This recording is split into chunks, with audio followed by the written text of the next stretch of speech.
There was yet another stunning poll today showing that the overwhelming majority of Republicans trust Donald Trump above anyone else, this time having to do with getting accurate news about the war in Ukraine. The CBS News YouGov poll revealed that 79% of Republicans trust what Trump tells them about the war, which is a number far exceeding that of any other group, including journalists actually reporting from the war zone.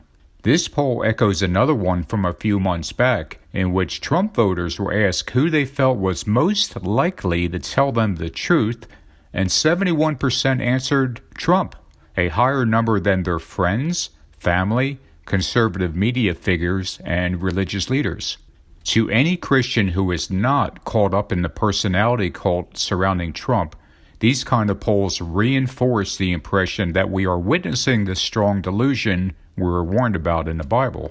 After all, Donald Trump was notorious for having a casual relationship with the truth for decades before even entering politics. Yet in the last few years, he has somehow managed to convince tens of millions of Americans that he should be trusted above others to tell them the truth. The strong delusion is talked about in 2 Thessalonians. And with all deceivableness of unrighteousness in them that perish, because they receive not the love of the truth, that they might be saved. And for this cause God shall send them strong delusion, that they should believe a lie, that they all might be damned who believed not the truth, but had pleasure in unrighteousness.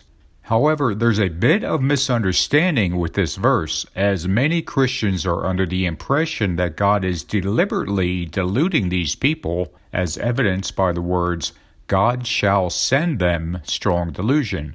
But let's take a closer look at this.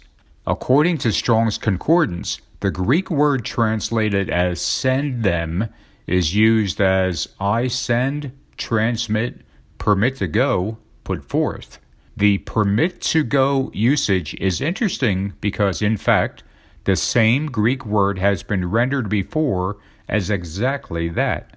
For example, in Mark we read, and all the devils besought him, saying, send us into the swine, that we may enter into them. In this case, demons who had possessed a man, and who called themselves Legion, were asking Jesus to permit them to be cast into the herd of swine, which Jesus did.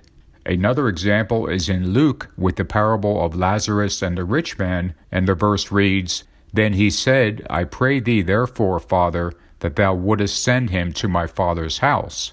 In this parable, the rich man is asking Abraham that he, Abraham, might permit Lazarus to go into his father's house. The same Greek word being used to convey asking permission in these two verses is important because it gives us a slightly different perspective on the wording in 2 Thessalonians.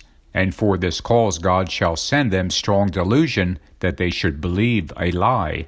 In this case, a better understanding of this verse is, rather than God deliberately causing people to be deluded, it's that he is permitting them to fall under the strong delusion since they did not love the truth.